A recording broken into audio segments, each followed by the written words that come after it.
ठीक है, क्या पढ़ा था हम लोगों ने कल? हाँ, कल मोस्ट इम्पोर्टेंट जो डिस्कस किया था वो हमने डिस्कस किया था, दैट इज दी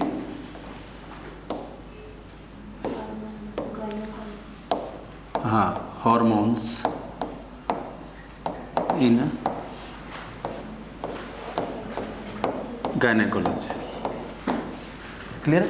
यानी गायनेकोलॉजी के अंदर कौन कौन से हॉर्मोन्स हैं जो अपना मोस्ट इंपोर्टेंट रोल प्ले करते हैं। क्लियर है? जिसमें से सबसे फर्स्ट हमने देखा था किसको? रिलीजिंग हार्मोन को, जीएनआरएच को। जीएनआरएच को या किसी भी हार्मोन को हमने दो चीज़ें देखी थी, एक तो नेचुरल, हाँ, एक आर्टिफिशियल, या फिर इसी को क्या बोला था? सिंथेटिक। क्या बोला था? सिंथेटिक। या इसी को बोला था हमने फैक्ट्री मेड। क्या बोला था? Factory made. क्लियर बात समझ में आ गया? नेचुरल जो कहाँ से? बॉडी से रिलीज होगा। कहाँ से रिलीज होगा? बॉडी के ग्लैंड्स जो इसको रिलीज करते हैं। क्लियर आ गया बात समझ में? देखिएगा, जिसमें से जो याद रखने लायक था, जो इंपॉर्टेंट था, वो एक ही चीज़ थी, यानी कि जो नेचुरल होता है वो हमेशा एस्ट्रोजन को क्या करता है? इंक्रीज करता है। Increase oestrogen level. किसको? एस्ट्रोजन को लेवल। क्यों इंक्रीज करता है? क्योंकि हमने देखा था, याद हो तो, कि ये पल्सेटाइल फॉर्म में होता है। कैसे होता है? पल्सेटाइल फॉर्म में। जब पल्सेटाइल फॉर्म में आएगा तो क्या करेगा? फिर रिलीज करे, क्या करेगा? इंक्रीज करेगा। आगे बस समझ में? क्या करेगा? इंक्रीज करेगा। क्लियर आगे बस समझ में? लेकिन जब हमने किसकी बात करी थी? आर्टिफिशियल की या सिंथेटिक की, तो सिंथेटिक का नाम क्या था?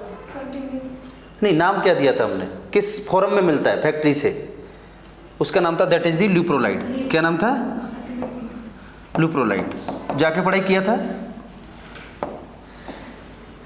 पढ़ाई किया था? नोट्स भेजे थे? देखे थे थोड़े बहुत? ठीक है, ल्यूप्रोलाइड नाम था। ल्यूप्रोलाइड होता है, आर्टिफिशियल होता है। ये किस फॉर्म में देते हैं अपन? कंटिन्यूस फॉर्म में देते हैं। किस में देते हैं? कंटिन्यूस फॉर्म में मोस्ट ऑफ देते हैं। कंटिन्यूस फॉर्म में जब देंगे इसको, तो ये क्या करता है? फिर एस्ट्रोजन के लेवल को, हाँ, क्या कर देता है? डिक्रीज कर देता है। बस इस चीज़ को याद रखना, जो हमने कंफ्यूजन कर रही थी। बाकी सारी चीज़ें नॉर्मल थी। कहाँ से रिलीज हो रहा है, क्या कर रहा है, तो इसका मतलब जीएनआरएच को अपन बॉडी के अंदर टू फॉर्म इंसर्ट कर सकते हैं। एक तो पल्सेटाइल, जो कि एक पीरियड में दिया जाएगा, दूसरे पीरियड में नहीं दिया जाएगा। एक मंथ में, मतलब आज देना है, कल नहीं देना, परसों देना, फिर नहीं देना, ऐसे पल्सेटाइल फॉर्म में दिया जाएगा। कभी देना, कभी नहीं देना, ऐसे। एक होगा कंटिन्यूस फॉर्म। कौन सा होगा? कंटिन्यूस फॉर्म, यानी कि जिसको लगातार बॉडी के अंदर देते रहेंगे। ये चीज़ें देखी थी हमने। आगे समझ में? देखिएगा नेक्स्ट हमने किसको देखा था? FSH एंड LH को। किसको देखा था? FSH एंड LH को। जब देखो जीएनआरएच की बात करी थी, तो इसको हमने क्या बोलते हैं? गोनेडोट्रोपिन्स रिलीजिंग हार्मोन। तो इसका मतलब ये गोनेडोट्रोपिन्स हार्मोन्स को रिलीज कराएगा। तो गोनेडोट्रोपिन्स हार्मोन्स कौन से होंगे? जो गोनेड से रिलीज होंगे। और गोनेड्स क्या होते हैं हमारे? Ovary and testis. ये फीमेल गोनेड्स, ये मेल गैमेट्स। तो मतलब इनके हार्मोन्स को रिलीज कराएंगे। तो इनके हार्मोन कौन से हैं?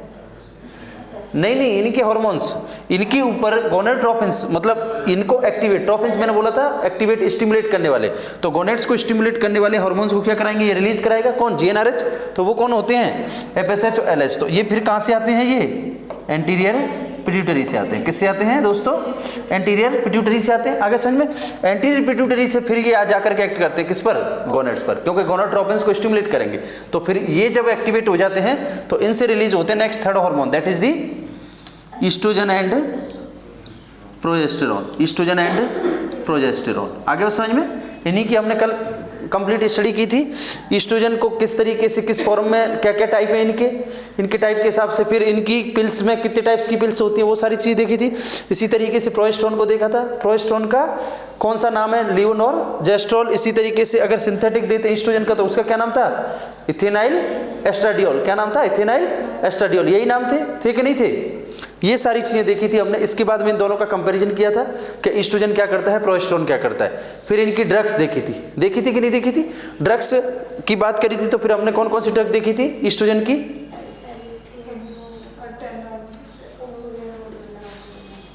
टेमोक्सिफेन, क्लोमिफेन और रिलॉक्सिफेन। देखे थे कि नहीं देखे थे? तो ये क्या कर रहे थे फिर? ओवुलेशन में हेल्प कर रहे थे, मेनोपॉज में हेल्प कर रहे थे कि नहीं कर रहे थे? हाँ, ब्रेस्ट कैंसर में दे रहे थे टैमोक्सिफेन को।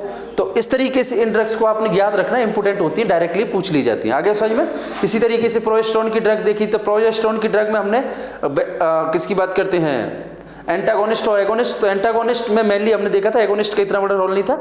एंटागोनिस्ट में हमने ये देखा था, दैट इज दी मिफेप्रेस्टोन। किसको देखा था? मिफेप्रेस्टोन, मिजोप्रेस्टोन, मतलब इसके अगेंस्ट करेंगे। तो प्रोजेस्टेरोन प्रेगनेंसी को मेंटेन करने का काम करता है, लेकिन मिफेप्रेस्टोन वगैरह ये क्या करते हैं? प्रेगनेंसी को हटाने का काम करते हैं, इसलिए अबॉर्शन में काम आते हैं। किस में आते हैं? अबॉर्शन में काम आते हैं। ये सारी चीजें हमने यहाँ तक डिस्कस कर ली थी। इसके बाद कुछ क्वेश्चन भी डिस्कस किए थे। क्लियर है? सारे सब कुछ क्लियर है? कोई कंफ्यूजन? कोई कंफ्यूजन घर पे जाके पड़ा हो तो कोई चीज ऐसी जो आपने डिस्कस करनी हो? कोई नहीं है?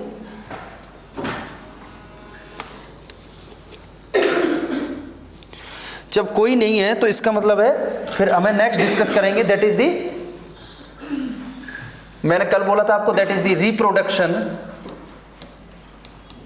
किसकी बात करेंगे? रिप्रोडक्शन की। आगे समझ, मोस्ट इंपोर्टेंट टॉपिक है। कैसा है? मोस्ट इंपोर्टेंट टॉपिक है। आगे समझ में, जब मोस्ट इंपोर्टेंट टॉपिक की बात करेंगे, हेलो हेलो, हाँ दीपक, मैं अभी करता हूँ, है ना? यानी कि रिप्रोडक्शन की बात करेंगे तो सबसे पहले अपन रिप्रोडक्शन की किस चीज को देखेंगे? बेसिक्स को देखेंगे। किसको देखेंगे? बेसिक्स को। आगे बस समझ में, जब बेसिक्स की बात करेंगे रिप्रोडक्शन में, तो इसका मतलब है हमें इंपोर्टेंट रिप्रोडक्शन जो होता है वो मेल और फीमेल से होता है। मेल और फीमेल के मिलने से, मेल और फीमेल का मिलने का मतलब मेल और फीमेल गैमीट्स के मिलने से क्या बनता है? जाइगोट बनता है। वो जाइगोट होता है, that is the single cell होता है, उससे कंप्लीट बेबी और बेबी से एक एडल्ट डेवलप होता है। आगे समझ में, तो इसका मतलब है हमें सबसे पहले बेसिक की बात करेंगे तो किसकी? फीमेल गैमीट्स की बात करेंगे। और किसकी करेंगे? मेल गैमीट्स की। किसकी बात करेंगे? मेल गैमीट्स की। आगे बस समझ में, तो अगर ये हमने बना ली है और इनको क्या कर दिया? फ्यूज कर दिया, तो इसका मतलब हमने रिप्रोडक्शन करा लिया। आगे बस समझ में, तो देखिएगा जब हमने फीमेल गैमीट्स की बात करी थी तो थोड़ा थोड़ा हमने डिस्कस किया था किसके अंदर? मेंस्ट्रुअल साइकिल के अंदर। किसके अंदर? मेंस्ट्रुअल साइकिल के अंदर किस तरीके से ओवरी रिलीज हो रहा था, ओवुलेशन वगैरह हो रहा था। तो मतलब फीमेल गैमीट्स को हमने थोड़ा थोड़ा समझ लिया था, आज और समझेंगे। लेकिन मोस्ट इंपोर्टेंट हमें किसको समझना है? मेल गैमीट्स को। किसको समझना है? मेल गैमीट्स को। आगे समझ में, तो मेल गैमीट्स किसको बोलते हैं अपन? स्पर्म को बोलते हैं। किसको बोलते हैं? स्पर्म को। और फीमेल गैमीट्स किसको बोलते हैं? ओवम को बोलते हैं। किसको बोलते हैं? ओवम को। आगे समझ में, ये गैमीट्स है और इनका रिलीज कहां से होता है? गोनेट्स से। या इनका फॉर्मेशन कहां होता है? गोनेट्स में। कहां होता है?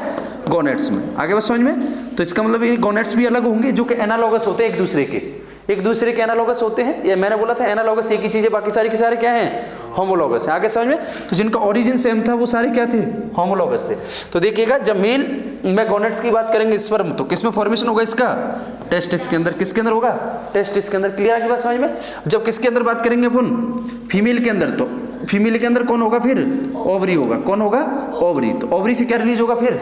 ओवम। आगे बात समझ में, तो देखो सबसे पहले अपन स्पर्म फॉर्म करते हैं। स्पर्म फॉर्मेशन के बाद ओवम का फॉर्मेशन करेंगे और इनको आपस में क्या कराएंगे? मतलब फ्यूज करा देंगे या फिर आपस में मिला देंगे। तो मिलने से क्या होगा? फर्टिलाइजेशन होगा। और जैसे फर्टिलाइजेशन हो गया मतलब एक बेबी बन गया है। अब वो मेल बना है फीमेल बना है, वो डिपेंड करेगा किस तरीके से क्रोमोसोम्स ट्रांसफर हुए। आगे समझ में, देखिएगा, तो देखिएगा ये इतनी चीज याद रखनी है आपने कि स्पर्म का फॉर्मेशन हो या ओवम का फॉर्मेशन हो, तो इनको अपन ने क्या बोला था? अभी देखिएगा क्या बोला था? गैमीट्स बोला था। क्या बोला था? गैमीट्स बोला था। आगे समझ में, तो गैमीट्स के फॉर्मेशन को अपन क्या बोलते हैं?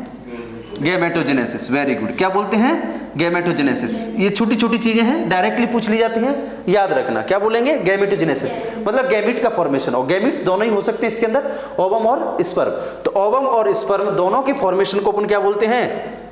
गैमेटोजेनेसिस बोलते हैं। क्या बोलते हैं? गैमेटोजेनेसिस। आगे समझ में, तो इसका मतलब यहां पर लिख सकते हैं अपन ओवम एंड स्पर्म। इन दोनों की कंबाइंड बात कर लेंगे तो आपने याद रखना क्या बताना है? गैमेटोजेनेसिस। दोनों को, अगर एक की बात करेगा, सिर्फ ओवम की बात करेगा, तो फिर आपने नाम देना है उसको ऊजनेसिस। क्या देना है? ऊजनेसिस। क्लियर आ गई बात समझ में? इस चीज को याद रखोगे। और ओनली स्पर्म का आपसे पूछ लिया तो फिर आपने याद बताना है, क्या लिखाएंगे? स्पर्मेटोजेनेसिस। क्या बोलेंगे? स्पर्मेटोजेनेसिस। क्लियर आ गई बात समझ में? इतना बात क्लियर है। अब देखिएगा अपन किसकी बात करेंगे? पहले स्पर्म की। किसकी बात करेंगे? स्पर्म की। जब स्पर्म की बात करेंगे तो इसका मतलब ये, इसका लिए हमें किसकी बात करनी पड़ेगी? मेल रिप्रोडक्टिव सिस्टम की। किसकी बात करनी पड़ेगी? मेल रिप्रोडक्टिव सिस्टम की। मेल रिप्रोडक्टिव सिस्टम में भी मोस्ट इंपोर्टेंट हमें किसकी बात करनी पड़ेगी? टेस्टिस की बात करेंगे। किसकी करेंगे? टेस्टिस की। आगे समझ में? अब देखिए जब टेस्टिस की बात करेंगे तो देखिएगा टेस्टिस हमेशा कहाँ होते हैं? आउटसाइड बॉडी होते हैं। कहाँ होते हैं? आउटसाइड बॉडी होते हैं। क्लियर है? अब जब टेस्टिस आउटसाइड बॉडी होंगे तो इसका मतलब ये किस में प्रेजेंट होते हैं? स्क्रोटम में। किस में होते हैं? स्क्रोटम में। आगे समझ में? और जो स्क्रोटम होता है वो किसके हम लोग से होता है? स्क्रोटम किसके? फीमेल के लेबिया माइजोरा के। किसके होता है? लेबिया मेजोरा के। क्लियर? आगे बात समझ में? तो देखिएगा नेक्स्ट, इसमें इस तरीके से ये टेस्टिस प्रेजेंट होते हैं। आगे बात समझ में? तो देखिएगा ये जो आउटर लेयर है इसको क्या बोलते हैं अपन? स्क्रोटम बोलते हैं। वो क्या बोलते हैं? स्क्रोटम। क्लियर? आगे बात समझ में? इसको, इस वाले को अपन क्या बोलते हैं? ये मस्कल्स का बना हुआ है। और ये कैसी मसल्स है? इनवॉलेंट्री मसल्स है। कैसी है? इनवॉलेंट्री मसल्स है। मतलब ये कौन सी मसल होगी फिर? स्मूथ मसल्स होगी। कौन सी होगी? Smooth muscles. इसका नाम है डार्टस मसल्स। क्या नाम है? डार्टस मसल्स। आगे समझ में? इसके आउटर जो स्क्रोटम को क्या करता है? मसल्स होल्ड करके रखता है। वो मसल्स कैसा होता है? स्केलेटल मसल्स होता है। कैसा होता है? स्केलेटल मसल्स होता है। आगे समझ में? उस मसल्स का क्या नाम है? क्रेमेस्टर मसल्स। याद रखना क्या नाम है? क्रेमेस्टर मसल। आराम आराम से चलेंगे। अब आपसे ये भी पूछ सकते हैं कि इस जो टेस्टिस होता है या जो स्क्रोटम होते हैं जो टेस्टिस को होल्ड करते हैं उन पर कितनी टाइप्स की मसल्स होती हैं? 2 टाइप्स की मसल्स होती हैं। एक होती है स्मूथ मसल्स, एक होती है स्केलेटल मसल्स। आपको पता है स्मूथ मसल्स कैसी मसल्स होती हैं? जो इनवॉलेंट्री होती है, जिन पर हमारा कोई कंट्रोल नहीं होता है, अपने हिसाब से कॉन्ट्रैक्शन करती है। जैसे कि हार्ट की मसल्स है, लिवर की मसल्स है, और यूरेटर ब्लीडर की मसल्स है। ये सब कैसी मसल्स हैं? इनवॉलेंट्री मसल्स हैं। इनका कंट्रोल है वो बॉडी सेल्फ ही रहता है। लेकिन स्केलेटल मसल्स है, जैसे ये स्केलेटल मसल्स है, इसको मैं चाहूँ तो उठा सकता हूँ, चाहूँ तो नीचे गिरा सकता हूँ। इसका मतलब ये कैसा है? मेरे कंट्रोल में, मतलब वॉलेंट्री है। कैसा है ये? वॉलेंट्री। इसी तरीके से मेल स्पर्म स्क्रोटम को क्या कर सकता है? अपनी तरफ खींच सकता है या फिर नीचे की क्या कर सकता है? छोड़ सकता है। आगे समझ में? तो इसका मतलब है यहां पर क्या होगा फिर? देखिएगा यहां पर क्या होगा? मान लीजिए एक पर्सन है, इस तरीके से एक पर्सन है, उसका क्या है? ये एब्डोमिनल कैविटी है। कौन सी कैविटी है? एब्डोमिनल कैविटी है। एब्डोमिनल कैविटी पर यहां पर क्या होते हैं? इस तरीके से एक कैविटी होती है, ऐसे ऐसे। इस कैविटी को अपन इंग्विनल कैविटी बोलते हैं। क्या बोलते हैं?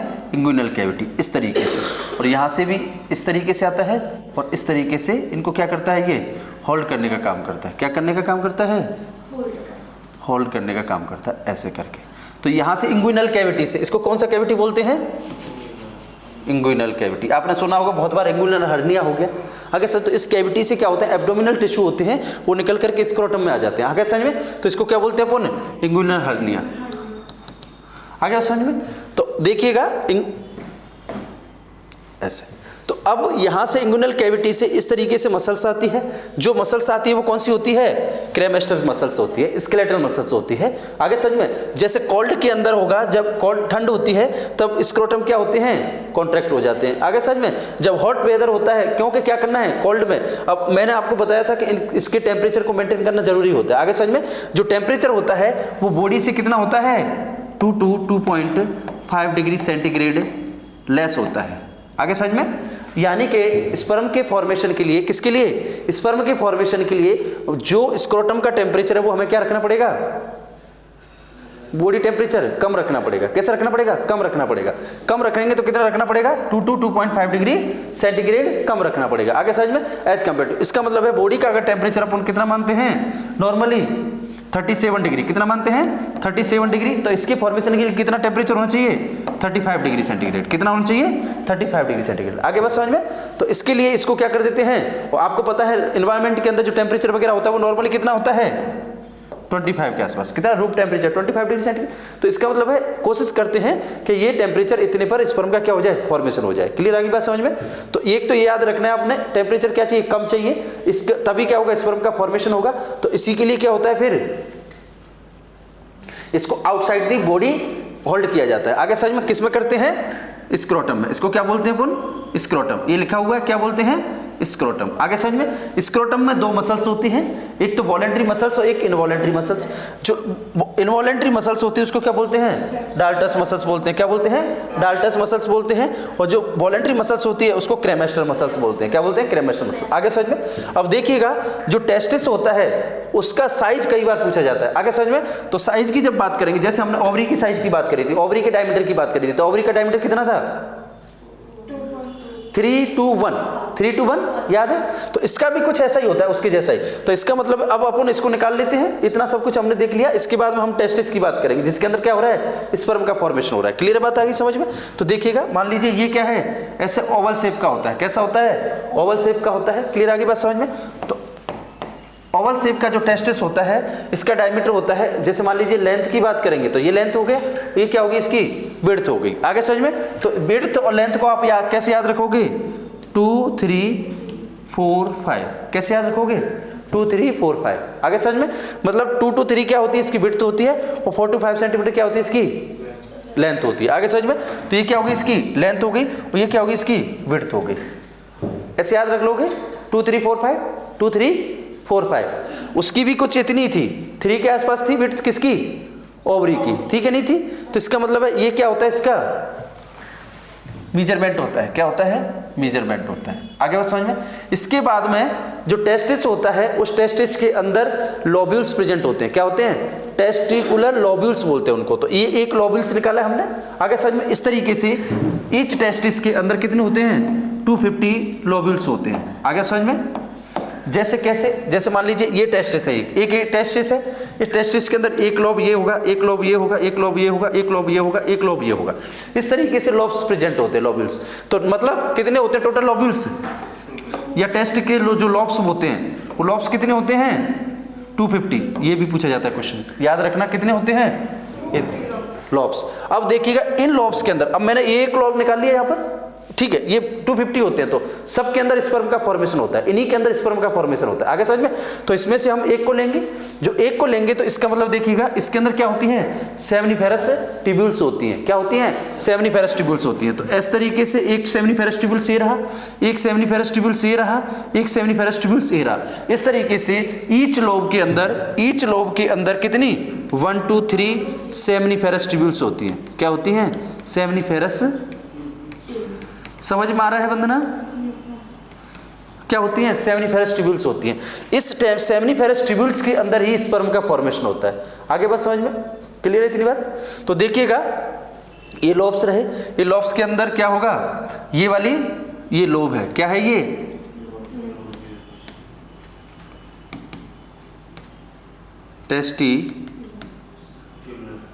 Testicular lobe. आगे समझ में। इस लोब के अंदर ये क्या है, सेमनीफेरस ट्यूब्यूल्स है। क्या है, सेमनीफेरस ट्यूब्यूल्स है। आगे बात समझ में, क्लियर होगी बात इतनी। अब इसमें से हमने देखा कि इसके अंदर क्या होता है, स्पर्म का फॉर्मेशन होता है। क्या होता है, स्पर्म का फॉर्मेशन होता है। तो इस चीज को हमने समझना होगा। आगे बात समझ में। तो इसका मतलब अब हमें किसका क्रॉस सेक्शन लेना पड़ेगा, इस सेमनीफेरस ट्यूब्यूल्स का, इसका लेना पड़ेगा। आगे बात समझ में, क्लियर होगी बात समझ में। तो देखिएगा अब अपन एक सेमनीफेरस ट्यूब्यूल्स का क्या लेते हैं, क्रॉस सेक्शन लेते हैं। क्या लेते हैं, क्रॉस सेक्शन लेते हैं। ठीक है ना। तो देखिए जब क्रॉस सेक्शन लेंगे तो इस तरीके से हमें एक कैविटी दिखाई देगी। मान लीजिए ये ट्यूब है और इसको हमने ऐसे कट कर दिया। कट करने के बाद में जब इसका ट्रांसवर्स सेक्शन देखेंगे तो इस तरीके से दिखाई देगा। ये ट्यूब कट किया तो आगे समझ में, तो इस तरीके से दिखाई देगा। अब देखिए इस ट्यूब्स के अंदर क्या होता है, क्या है ये, सेमनीफेरस ट्यूब्यूल्स। क्या है, सेमनीफेरस ट्यूब्यूल्स। इस ट्यूब्यूल्स के अंदर क्या होता है,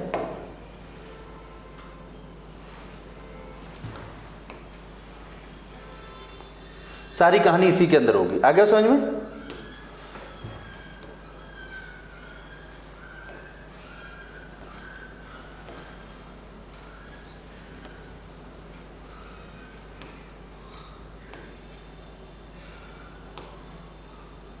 इस तरीके से क्या होती हैं, सेल्स प्रेजेंट होती हैं इसके अंदर। आगे समझ में। इन सेल्स को देखिए हम क्या बोलते हैं,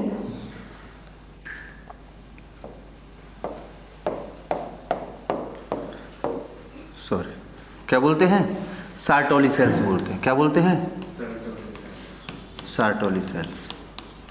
आगे बात समझ में, क्लियर है। इन्हीं को हम बोलते हैं नर्व सेल। क्या बोलते हैं, नर्व सेल। क्लियर है, सार्टोली सेल्स और नर्व सेल, क्लियर है। इसके बीच में क्या होता है, यहाँ पर ये स्पेस है, इनके बीच में स्पेस है, इस स्पेस के बीच में भी क्या होती है, इस तरीके से कुछ सेल्स प्रेजेंट होती है। क्या होती हैं, सेल्स प्रेजेंट होती है। आगे समझ में, इन सेल्स को हम क्या बोलते हैं, इंटरस्टिशियल सेल्स बोलते हैं। क्या बोलते हैं, इंटरस्टिशियल सेल, क्लियर आगे समझ में, क्योंकि इंटरस्टिशियल स्पेस है, उस स्पेस के बीच में क्या है, इंटरस्टिशियल सेल्स है, तो उनको हमने क्या बोल दिया, इंटरस्टिशियल सेल्स बोल दिया। क्लियर आगे बात समझ में, वेरी गुड। इन्हीं का दूसरा नाम है that is the leading cells. क्या बोलते हैं इनको, लीडिंग सेल्स। कौन सी सेल्स बोलते हैं, लीडिंग सेल्स। इतनी बात क्लियर है। इसके बाद में देखिएगा नेक्स्ट, इनके जो हेड होते हैं उनके ऊपर भी क्या होती हैं, इनके स्पेसिफिक टाइप की सेल्स होती हैं, ऐसे ऐसे यहाँ पर स्पेसिफिक टाइप की क्या होती हैं, सेल्स होती हैं। आगे समझ में, वो सेल्स को अपन क्या बोलते हैं, इनको बोलते हैं हम स्पर्मेटोगोनिया। क्या बोलते हैं, स्पर्मेटोगोनिया। क्लियर होगी बात इतनी, यहाँ तक सही है। अब देखो क्या होगा, स्पर्म का फॉर्मेशन इसके अंदर होगा। आगे समझ में, जब इसके अंदर स्पर्म का फॉर्मेशन होगा तो देखिए क्या होगा, यानी कि सबसे फर्स्ट क्वेश्चन ये बनता है कि स्पर्म का फॉर्मेशन कब स्टार्ट होता है, sperm formation initiated, first question. जब हमने ओवम के फॉर्मेशन की बात करी थी तो आपको याद है, मैंने बोला था इंट्रायूटेराइन लाइफ के अंदर ही स्टार्ट हो जाता है, यानी फीमेल्स जो होती हैं बड़ी चालाक होती हैं, अपनी तैयारी पहले से ही स्टार्ट कर देती हैं। आगे समझ में, लेकिन मेल्स ऐसा नहीं होता, आलसी पिंड होता है, पड़ा रहता है। तो इसका मतलब जब जरूरत पड़ेगी तब करेगा। तो जरूरत कब पड़ेगी इसकी, प्यूबर्टी पर। भाई प्यूबर्टी पर स्पर्म देना पड़ेगा, तो इसका मतलब है ये कब स्टार्ट होता है, प्यूबर्टी पर स्टार्ट होता है। कब होता है, प्यूबर्टी पर। एक बात को याद रखना, फर्स्ट क्वेश्चन। लेकिन जब फीमेल की बात करेंगे, ओवम के फॉर्मेशन की बात करेंगे, तो वो इंट्रायूटेराइन लाइफ पर 5th वीक पर सबसे ज्यादा उगोनिया बना लेता है अपने। आगे समझ में, तो इसका मतलब कब स्टार्ट हुआ ये, प्यूबर्टी पर। प्यूबर्टी का मतलब है 13 to 14 ईयर के आसपास स्टार्ट होगा। कब होगा ये, 13 to 14 ईयर। मेल के अंदर इस टाइम पर प्यूबर्टी आती है most commonly.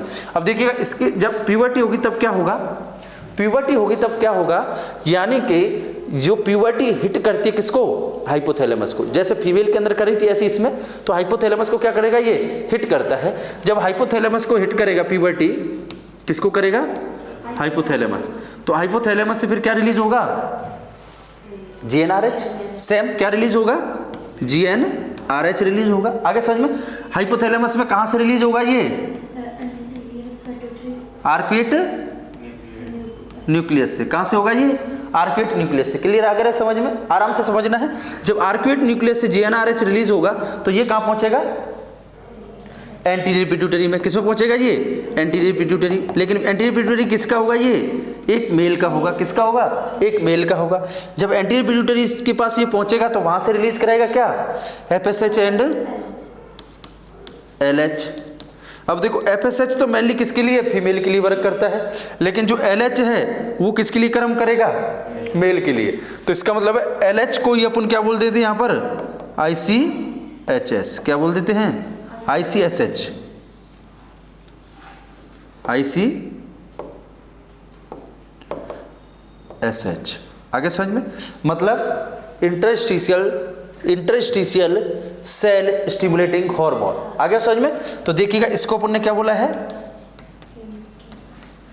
Interstitial cell stimulating hormone. Clear है, क्या बोलेंगे इसको, इंटरस्टिशियल सेल स्टिमुलेशन हार्मोन। तो इसका मतलब नाम से ही पता चल गया किसको स्टिमुलेट करेगा, ये इंटरस्टिशियल सेल्स को स्टिमुलेट करेगा। जब इंटरस्टिशियल सेल्स को ये स्टिमुलेट करेगा तो फिर यहां से क्या रिलीज होगा, फिर टेस्टोस्टेरोन। क्या रिलीज होगा, टेस्टोस्टेरोन। और टेस्टोस्टेरोन क्या है, मेल हार्मोन है। क्या है ये, मेल हार्मोन है। आगे समझ में, जैसे फीमेल हार्मोन कौन सा है, एस्ट्रोजन। कौन सा है, एस्ट्रोजन। इसी तरीके से मेल हार्मोन कौन सा है, टेस्टोस्टेरोन। इतनी बात क्लियर हो गई, क्लियर है। अब देखिएगा, टेस्टोस्टेरोन होता है, ये मेल हार्मोन होता है, यानी कहानी यहीं से शुरू होती है। ये मेल के अंदर सेकेंडरी सेक्सुअल कैरेक्टरिस्टिक्स है वो डेवलप करती है। जैसे आवाज कैसी हो जाती है, भारी। जैसे जनरली देखा होगा, एक लड़का है जो आप 1 साल पहले आपने देखा था, यानी मान लीजिए आपने 12 ईयर पर देखा, उसके अंदर 13 पर क्या हो गया, सेकेंडरी सेक्सुअल या फिर प्यूबर्टी आ गई, प्यूबर्टी आ गई तो जब गया था आपसे मिलकर के तब उसकी आवाज़ कैसी थी, लड़कियों जैसी थी, जैसे लड़कियां बोलती हैं, मतलब हाई पिच साउंड थी। लेकिन जब वापस आया तो आपको लगा कि वो कैसे होने लग गया, वॉइस की तरह हैवी आवाज हो गई। आगे समझ में? तो फिर आप सोचेंगे ऐसा क्या हो गया, इसका मतलब क्या हो गया, उसके अंदर प्यूबर्टी हिट हो गई, सेकेंडरी सेक्सुअल है और मस्कुलर हो गया, थोड़ा कैसा हो गया, मस्कुलर हो गया, उसकी बॉडी के अंदर इस तरीके से दाढ़ी मूंछ वगैरह आ गई। आगे समझ में? तो ये सारे हेयर का ग्रोथ वगैरह हो गया, तो इसका मतलब क्या हो गया, प्यूबर्टी हिट हो गई। इसका मतलब अब उसके अंदर स्पर्म का फॉर्मेशन है वो स्टार्ट हो जाएगा, क्योंकि क्या डेवलप हो गया उसके अंदर, टेस्टोस्टेरोन आ गया। क्या आ गया, टेस्टोस्टेरोन। जब टेस्टोस्टेरोन आएगा तो टेस्टोस्टेरोन किस पर एक्ट करेगा, फिर स्पर्मेटोगोनिया पे। किस पर करेगा, स्पर्मेटोगोनिया पर। आगे समझ में? और जब स्पर्मेटोगोनिया पर ये एक्ट करेगा तो स्पर्मेटोगोनिया क्या करेंगे, अपना डिवीजन स्टार्ट कर देंगे। क्या कर देंगे, डिवीजन स्टार्ट कर देंगे। जब ये डिवीजन स्टार्ट कर देंगे तो इनके अंदर होगा माइटोटिक डिवीजन। कौन सा होगा, माइटोटिक। पहले कौन सा होगा, माइटोटिक। आगे समझ में? तो इसका मतलब टेस्टोस्टेरोन किस पर पहुंचेंगे, फिर ये टेस्टोस्टेरोन कहां पहुंचेगा, हाँ, स्पर्मेटोगोनिया पर। किस पर पहुंचेगा, स्पर्मेटोगोनिया पर पहुंचेगा। आगे समझ में? आगे बढ़े हम। जब स्पर्मेटोगोनिया पर ये पहुंचेगा तो देखिएगा,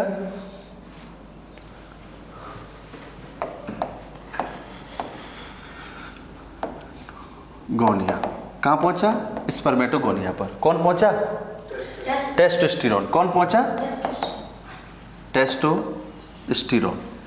अब टेस्टोस्टेरोन की वजह से क्या हो जाएंगे, फिर स्टिमुलेट हो जाएंगे। तो स्टिमुलेट हो जाएंगे तो इनके अंदर क्या होगा, फिर माइटोटिक सेल डिवीजन हो जाएगा। क्या हो जाएगा, सेल डिवीजन स्टार्ट हो जाएगा। आ गया समझ में?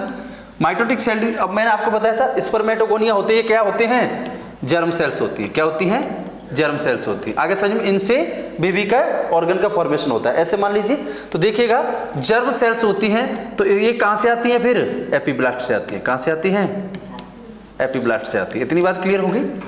ठीक है।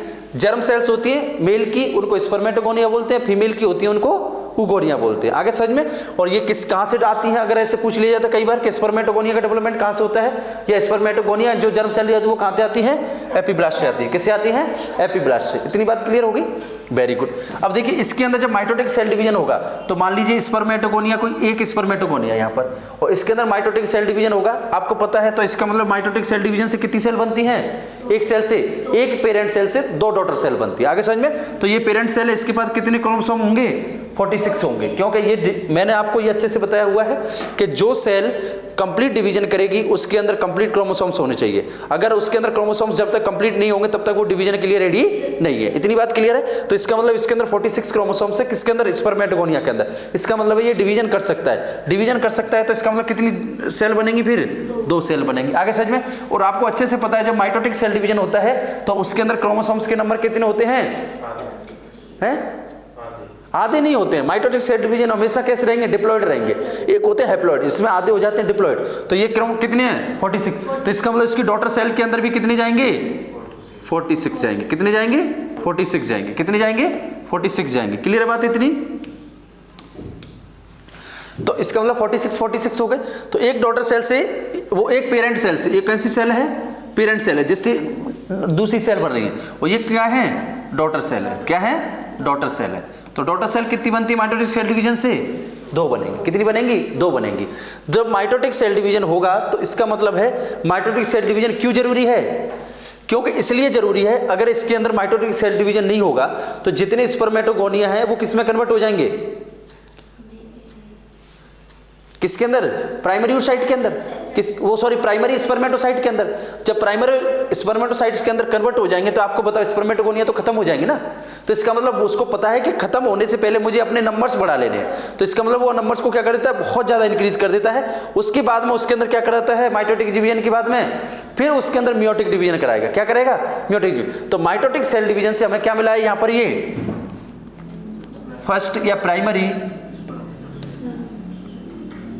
स्पर्मेटोसाइट, क्या मिला है, प्राइमरी स्पर्मेटोसाइट मिल गया। आगे समझ में? प्राइमरी स्पर्मेटोसाइट के अंदर कितने होते हैं, 46 क्रोमोसोम्स होते हैं। क्लियर है इतनी बात? वेरी गुड, आराम से सुनना, समझ लेना। अब देखिएगा इसके अंदर क्या होगा, फिर माइटोटिक सेल डिवीजन स्टार्ट हो जाएगा। आगे समझ में? तो इसका मतलब है मेल के अंदर स्पर्म हमेशा बनते हैं, जैसे फीमेल के अंदर हमने देखा था क्या होता है, मेनोपॉज होता है, मेल के अंदर कोई मेनोपॉज नहीं होता है। फीमेल के अंदर मेनोपॉज होगा 50 ईयर के आसपास है। जैसे अगर नॉर्मली आपने रखना है तो इंडिया के अंदर कितना होता है 49, कितना होता है 49, और फॉरेन की बात करें तो 51 ईयर। क्लियर है? तो इसका मतलब है 49 ईयर के बाद में फीमेल के अंदर क्या होता है मेनोपॉज हो जाता है। इसका मतलब है अब ओवम नहीं बनेगा। लेकिन मेल के अंदर ऐसा नहीं होता है। कहते हैं ना मेल कभी आदमी कभी बुढ़ा नहीं होता, बुढ़ा नहीं होता, ये कहावत सही है, क्योंकि वो 90 ईयर का हो जाएगा तब भी उसके अंदर स्पर्म बन रहे होंगे। आगे समझ में? हो सकता है स्पर्म की मोटिलिटी मॉर्फोलॉजी थोड़ी डिस्टर्ब हो जाए, लेकिन स्पर्म बनते रहेंगे। तो इसका मतलब है जिस दिन मरेगा उस दिन भी हो सकता है उसके अंदर स्पर्म बन रहे हो। तो इसलिए कहते हैं कि इसके संदर्भ में या इसके उपलक्ष्य में बात करते हैं स्पर्मेटो फॉर्मेशन के अंदर में, तो पर्सन कभी बुढ़ा, मतलब पर्सन का मतलब है आदमी, जेंट्स या मेल कभी बुढ़ा नहीं होता। उसका मतलब है उसके अंदर लाइफ टाइम क्या होते हैं स्पर्म का फॉर्मेशन होते हैं। लेकिन स्टार्ट कहाँ से होते हैं प्यूबर्टी से। कहाँ से होते हैं प्यूबर्टी से। क्लियर बात समझ में आ गई? अब देखो फर्स्ट स्पर्मेटोसाइट बन गया। अब फर्स्ट स्पर्मेटोसाइट बन गया, इसके अंदर क्या होगा फिर यहाँ से स्टार्ट होगा, इस सेल के अंदर फिर डिवीजन स्टार्ट होगा। आगे समझ में? जब इसके अंदर डिवीजन स्टार्ट होगा तो कौन सा डिवीजन स्टार्ट होगा मियोटिक। कौन सा डिवीजन होगा मियोटिक डिवीजन। क्लियर है? और ये मैंने आपको उस दिन समझाया था कि मियोटिक डिवीजन होता है वो कितनी स्टेज में होता है 2 स्टेज में होता है। मियोटिक 1 और मियोटिक 2 कितने में होता है 2 के अंदर होता है। तो मियोटिक 1 होगा मियोटिक 2 होगा। आगे समझ में? जो मैंने मियोटिक 2 को बताया था तो मैंने बताया था just like as a mitotic division होता है। कैसा होता है माइटोटिक डिवीजन के मतलब जितने क्रोमोसोम्स पेरेंट सेल में होंगे इतने क्रोमोसोम्स उसकी डॉटर सेल के अंदर मिलेगी। जैसे यहाँ पर मिल रहे थे 46 था तो कितने मिल रहे हैं 46 ही मिल रहे हैं। देखिए जब इसके अंदर डिवीजन होगा तो ये डिवीजन होकर के कितनी सेल बना देगा फिर 2 सेल बना देगा। कितनी सेल बना देगा 2 सेल बना देगा। आगे समझ में? तो देखिएगा यानी मियोटिक डिवीजन फर्स्ट कंप्लीट हुआ है। कौन सा हुआ है ये मियोटिक डिवीजन फर्स्ट। तो इसका मतलब यहाँ पर लिख सकता हूं मैं ये कौन सा है ये मियोटिक डिवीजन फर्स्ट। जब मियोटिक डिवीजन फर्स्ट होगा तो आप मैंने बताया इसके अंदर जो क्रोमोसोम्स के नंबर होते हैं वो कैसे हो जाते हैं हाफ हो जाते हैं। कैसे हो जाते हैं हाफ हो जाते हैं। और मियोटिक डिवीजन होता है वो सिर्फ किसके अंदर होता है रिप्रोडक्टिव सेल के अंदर होता है, मतलब जो गैमीट्स होते हैं उनके अंदर होता है। तो इसका मतलब मियोटिक डिवीजन फर्स्ट जब होगा तो इसके अंदर कितने क्रोमोसोम्स हो जाएंगे 23। कितने हो जाएंगे 23 23 23 23। इसका मतलब आधे क्रोमोसोम्स हो गए। तो इसको अपन क्या बोलेंगे अब वेरी गुड। इसको प्राइमरी स्पर्मेटोसाइट बोला, इसको क्या बोलेंगे अपन सेकेंडरी स्पर्मेटोसाइट। अब एक्चुअली ऐसा लगता है कि सेकेंड मियोटिक डिवीजन के बाद में स्पर्मेटोसाइट मिलता है। ऐसी पढ़ा हुआ है या ऐसा देखा हुआ है या ऐसा कंफ्यूजन है कि क्या लगता है जब सेकंड मियोटिक डिवीजन कंप्लीट होगा तब हमें क्या होगा सेकंड स्पर्मेटोसाइट है वो मिलेगा। लेकिन फर्स्ट मियोटिक डिवीजन के बाद ही क्या मिल जाता है सेकंड स्पर्मेटोसाइट मिल जाता है। नेक्स्ट क्वेश्चन इंपोर्टेंट आगे समझ में। और next important question number chromosomes के कैसे हो गए हैप्लॉइड हो गए। कैसे हो गए हैप्लॉइड। ये कैसे हैं डिप्लॉइड। कैसे हैं डिप्लॉइड। डिप्लॉइड का मतलब है 2n है। क्या है 2n है। ये कितना है 1n है। आगे समझ में। Half haploid double diploid. आगे समझ में। अब देखिए जब ये चीज याद रखना कि जो स्पर्म बनते हैं उनके अंदर हमेशा जो डॉटर सेल होती हैं वो पेरेंट सेल से एक पेरेंट सेल से 2 डॉटर सेल बनती हैं। देखिएगा ये एक सेल थी कितनी हो गई 2 हो गई। मतलब एक सेल से हमने स्टार्ट किया, एक सेल से 2 बने, 2 से कितने हो गए 4 बने। इसलिए स्पर्म मिलीनियर्स होते हैं। लेकिन जब ओवम की बात करेंगे तो आपको पता है एक पेरेंट सेल से एक ही ओवम मिलता है। आगे समझ में।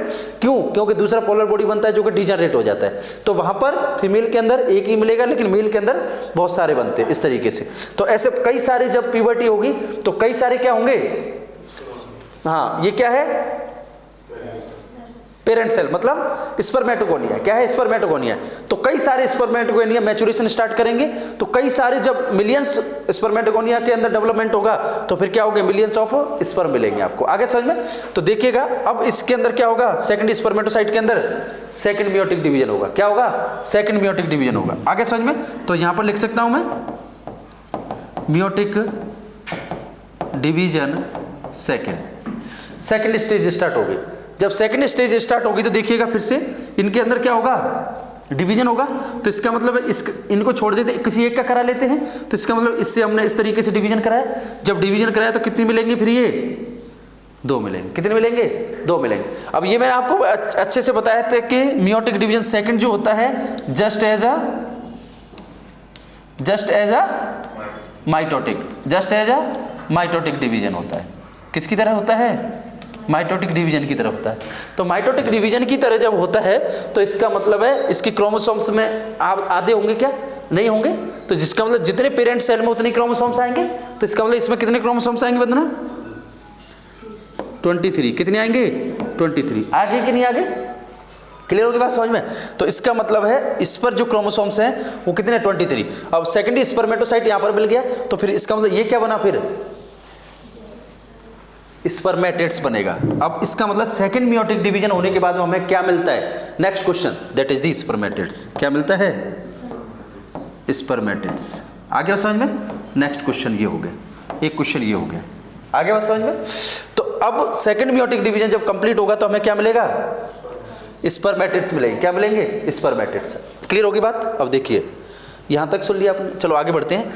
जब स्पर्मेटेट्स होगा तो इसका मतलब है अब इसके अंदर कोई डिवीजन होगा क्या? क्योंकि डिवीजन दो ही होते हैं, एक माइटोटिक होता है जो स्पर्मेटोगोनिया के अंदर होता है। स्पर्मेटोगोनिया से क्या मिलेगा हमें? प्राइमरी स्पर्मेटोसाइट मिलेगा। जैसे ही प्राइमरी स्पर्मेटोसाइट मिलेगा उसके अंदर कौन सा डिवीजन स्टार्ट हो जाएगा? मियोटिक डिवीजन स्टार्ट हो जाएगा। मियोटिक डिवीजन फर्स्ट होगा तो हमें क्या मिलेगा? सेकेंडरी स्पर्मेटोसाइट मिलेगा। और सेकेंडरी स्पर्मेटोसाइट में क्या होगा? मियोटिक डिवीजन सेकेंड होगा, फिर हमें क्या मिलेगा? स्पर्मेटेट्स मिलेगा। स्पर्मेटेट्स होता है गोलू बोलूसा। गोलू बोलूसा मतलब इस तरीके का है। ये देखिए कैसा है? आलू जैसा, इस तरीके का है। तो इसका मतलब है आपको पता है स्पर्म तो कैसा होता है? मोटाइल, इस तरीके से मछली जैसा। तो क्या ये स्पर्म बना क्या? अभी नहीं बना। आगे समझ में? तो इसका मतलब इसके अंदर और डिवीजन होना स्टार्ट जरूरी है। क्लियर? क्योंकि अभी तो ये आलू कद्दू जैसा है, तो कद्दू जैसा स्पर्म तो आगे कैसे ट्रैवल करेगा? नहीं करेगा। तो इसका मतलब अब इसके अंदर क्या होंगे? मॉडिफिकेशंस होंगे। क्या होंगे? मॉडिफिकेशंस होंगे। तो अब आगे चल के हम देखेंगे। देखिए हमने क्या देखा था? यहां थे हम, कहां थे? यहां पर थे। आगे समझ में? तो इसका मतलब है हमें क्या मिल गया? यहां पर से फॉर्मेशन होकर के ये क्या थे? स्पर्मेटोगोनिया थे। स्पर्मेटोगोनिया से हमें क्या मिल गया? आलू जैसा मिल गया। जो आलू जैसा मिलता है वो क्या होता है? यहां पर दसा हुआ होता है, ऐसे ऐसे। आगे समझ में? इनके जो जंक्शंस होते हैं इनके ऊपर इस तरीके से ये बहुत सारे चिपके हुए रहते हैं। आगे समझ में? ऐसे ये टाइट जंक्शंस होते हैं। सार्टोली सेल के कैसे होते हैं? टाइट जंक्शंस होते हैं, क्योंकि ये नर्स सेल होती है। नर्स सेल मतलब न्यूट्रिशन देने वाली सेल होती है। सार्टोली मतलब सपोर्ट करने वाली, न्यूट्रिशन देने वाली होती है। तो यहां से ये क्या करते हैं? न्यूट्रिशन लेते रहते हैं। क्या लेते रहते हैं? न्यूट्रिशन लेते रहते हैं। क्या लेते रहते हैं? न्यूट्रिशन। क्या लेते रहते हैं? न्यूट्रिशन। आगे समझ में? तो यहां से ये न्यूट्रिशन लेंगे तो अपने आप को डेवलप करेंगे। जब ये अपने आप को डेवलप करेंगे तो इसका मतलब देख लीजिए, जब जब ये डेवलप कर देंगे तो यहां से क्या होगा? फिर इनके अंदर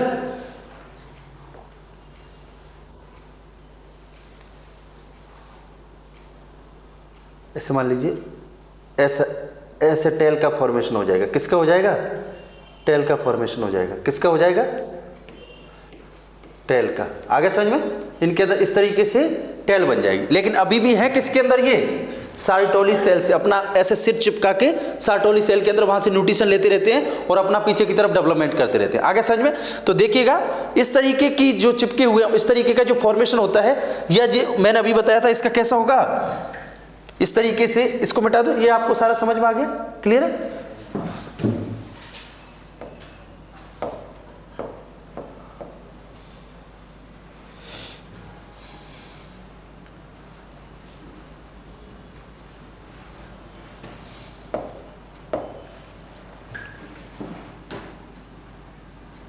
ऐसे। ठीक है। अब देखिएगा हमने देखा था कैसा था ये स्पर्मेटेट्स, ऐसा था गोलू बोलू सा। अब इसके अंदर हमने देखा था सार्टोली सेल से क्या लेते हैं? न्यूट्रिशन लेते हैं और इस तरीके से अपना डेवलपमेंट कर देते हैं। आगे समझ में? तो मतलब टेल पार्ट का क्या हो रहा है? डेवलपमेंट हो रहा है। तो यानी कि इसको हमने क्या बोला था? Very good. क्या बोला था? स्पर्मेटेट्स। आगे समझ में? सार्टोली सेल से न्यूट्रिशन लेने के बाद में ये कैसा हो गया? फ्लैजिला जैसा, यानी फिश लाइक का कुछ सुंदर सा हो गया। तो इस सुंदर से को अपन अब क्या बोलेंगे? फिर ये डेवलप होने के बाद में स्पर्मेटोजोआ। क्या बोलेंगे? नहीं, अभी भी स्पर्म नहीं बोलेंगे, स्पर्मेटोजोआ बोलेंगे। क्या बोलेंगे? स्पर्मेटोजोआ बोलेंगे। आगे समझ में? जो स्पर्मेटोजोआ स्पर्मेटेट से बना, इस प्रोसेस को अपन क्या बोलते हैं? ये पूछा जाता है बहुत बार, स्पर्मियोजेनेसिस। क्या बोलेंगे? स्पर्मियोजेनेसिस। समझ में आ रहा है? क्या बोलेंगे इसको? स्पर्मियोजेनेसिस। क्या बोला? स्पर्मियोजेनेसिस। क्लियर होगी बात इतनी? अब देखिएगा स्पर्मियोजेनेसिस के बाद में इन्होंने क्या ले लिया? न्यूट्रिशन ले लिया, न्यूट्रिशन लेने के बाद में स्पर्मेटोजोआ बन गए। अब ये कैसे हो गए, थोड़े से मूवेबल टाइप के हो गए। कैसे हो गए, मूवेबल टाइप के हो गए। तो यहां से छूट करके ये कहां जाएंगे, यहां से निकल करके ये मान लीजिए यहां पर आ जाएंगे, ऐसे ऐसे ऐसे ऐसे, इस तरीके से आ जाएंगे। अब ये जिसके अंदर आ जाते हैं, जिस कैविटी के अंदर, जैसे ये सारी की सारी क्या है, सार्टोली है, सार्टोली सेल थी। और ये जो स्ट्रक्चर है, कट सेक्शन है, ट्रांसवर्स सेक्शन है, ये किसका है, सेमनीफेरस ट्यूब्यूल्स का। ये तो आपको याद है ना, सेमनीफेरस ट्यूब्यूल्स का क्रॉस सेक्शन है। तो इसका मतलब सेमनीफेरस ट्यूब्यूल्स के ल्यूमेन के अंदर आ जाते हैं। किसके अंदर आ जाते हैं, ल्यूमेन के अंदर। इसको अपन एंट्रम बोलते हैं। क्या बोलते हैं, एंट्रम। क्लियर आ गया बात समझ में। तो इस एंट्रम के अंदर आ जाते हैं। इसके अंदर फ्लूइड होता है। क्या होता है, कुछ फ्लूइड होते हैं, इसके सीक्रेशंस होते हैं, उनके अंदर ये तैरने लगते हैं। आगे समझ में। तो देखिएगा इस तरीके से स्पर्मियोजेनेसिस बोला हमने, क्या हो गया, टेल का फॉर्मेशन हो गया। और यहां से ये क्या हो गए, फ्री हो गए। क्या हो गए, फ्री हो गए। फ्री हो गए तो ये ऐसे आ गए। तो यानी कि रिमूवल फ्रॉम सार्टोली सेल्स। तो स्पर्मेटोजोआ का क्या होना, रिमूवल हो जाना, किससे, सार्टोली सेल से। और क्या बन जाएगा, ये स्पर्म बन जाएगा। क्या बन जाएगा, स्पर्म बन जाएगा। इसको क्या बोलते हैं अपन, इसको अपन ने क्या बोला, स्पर्मियोजेनेसिस। इस प्रोसेस को बोलते हैं अपन स्पर्मिएशन। क्या बोलते हैं, स्पर्मिएशन। क्लियर। अब देखो ये सारी प्रोसेस को अपन क्या बोलते हैं, जिसमें सार्टोली सेल के अंदर स्पर्मेटोगोनिया है, इंटरस्टिशियल सेल्स हैं, सार्टोली सेल्स हैं, न्यूट्रिशन दे रही हैं, प्रॉपर टेस्टोस्टेरोन आ रहा है, सारा सब कुछ डेवलपमेंट है। इसको हमने क्या बोला यार, स्पर्मेटोगोनिया से स्पर्म की बनने की प्रोसेस को क्या बोलते हैं, स्पर्मेटोजेनेसिस। क्या बोलते हैं, स्पर्मेटोजेनेसिस। तो ये क्या है फिर, स्पर्मेटोजेनेसिस है। क्या है, स्पर्मेटोजेनेसिस है। कंफ्यूज नहीं होना इसलिए बता रहा हूं। ये सारी प्रोसेस को जिसमें से क्या बनता है, यानी कि हाँ, यानी स्पर्मेटोगोनिया से, किससे, स्पर्मेटोगोनिया से स्पर्म का फॉर्मेशन हो रहा है, उस प्रोसेस को अपन क्या बोलते हैं, स्पर्मेटोजेनेसिस बोलते हैं। लेकिन जहां स्पर्मेटेट्स हुए और सार्टोली सेल के अंदर ऐसे धसे हुए हैं, वहां से क्या हुआ, टेल का न्यूट्रिशन लेकर के अपनी स्ट्रक्चर के अंदर चेंज कर रहे हैं, उसको क्या बोल रहे हैं, स्पर्मियोजेनेसिस। Spermatogenesis, spermiogenesis. आगे समझ में। यानी स्पर्मेटेट से स्पर्मेटोजोआ के फॉर्मेशन को क्या बोलते हैं, स्पर्मियोजेनेसिस कहते हैं। क्लियर होगी बात समझ में। नेक्स्ट, स्पर्मेटोजोआ से क्या बनना, मोटाइल स्पर्म बनना, और सार्टोली सेल से क्या हो जाना, रिमूव हो जाना, अलग हो जाना, क्या कहलाता है, स्पर्मिएशन कहलाता है। क्या कहलाता है, स्पर्मिएशन। इतनी बात क्लियर हो गई, कोई कंफ्यूजन तो नहीं है। अब देखिएगा जब ये यहां से क्लियर हो गए तो देखिएगा नेक्स्ट अपन चलते हैं यहां पर। कहां चलते हैं, यहां पर। क्लियर है, इतना समझा था हमने। तो मतलब इसके अंदर क्या थे, ये लोब्स थे। क्या थे, लोब्स थे ऐसे। और इन लोब्स के अंदर क्या थी, सेमनीफेरस ट्यूब्यूल्स थी। इस ट्यूब्यूल्स के अंदर हमने अब बना लिए, क्या बना लिए, स्पर्म। तो ये स्पर्म से यहां से निकल करके ट्यूब्यूल से कहां जाएंगे, इस स्पेस में आ जाएंगे। कहां जाएंगे, इस स्पेस के अंदर आ जाएंगे। आगे समझ में। अब देखो इस स्पेस के अंदर आ जाएंगे। इस स्पेस को क्या बोलते हैं, टेस्ट इरेक्टाई। क्या बोलते हैं, टेस्ट इरेक्टाई। ठीक है ना, क्लियर है। आगे बढ़ो, देखिएगा आगे बढ़ते हैं। चलो जब आगे बढ़ते हैं तो देखिएगा, यानी कि मैंने आपको बताया है इतना, ऐसे लोब्यूल्स होंगे। लोब्यूल से क्या निकलेगा, सेमनीफेरस ट्यूब्यूल्स होंगे। ये टेस्टिस है, टेस्टिस के अंदर लोब्यूल्स होते हैं। ये लोब्यूल्स से अब क्या निकल गए, यहां से मान लीजिए स्पर्म निकल गए। क्या निकल गए, स्पर्म निकल गए, और इस स्पेस के अंदर आ गए। आगे समझ में। इस स्पेस को अपन क्या बोलते हैं, बेस्ट, वेरी गुड। क्या बोलते हैं, टेस्ट इरेक्टाई। ठीक है। अब देखिएगा यहां से ये सारे के सारे निकल करके इस तरीके से, कलर चेंज कर लेते हैं ना, देखिएगा निकल करके ऐसे ऐसे इसके अंदर आ जाएंगे। जब इसके अंदर आ जाएंगे तो इस स्ट्रक्चर को अपन क्या बोलेंगे, रेटिटेस्टिस। क्या बोलते हैं, रेटिटेस्टिस। क्लियर है? अभी टेस्टिस के अंदर ही ये सारी कहानी, आगे समझ में? किसके अंदर हो रहा है ये सब कुछ? टेस्टिस के अंदर ही हो रहा है, आगे समझ में? इसका मतलब है अब ये यहां से कहां जाएंगे?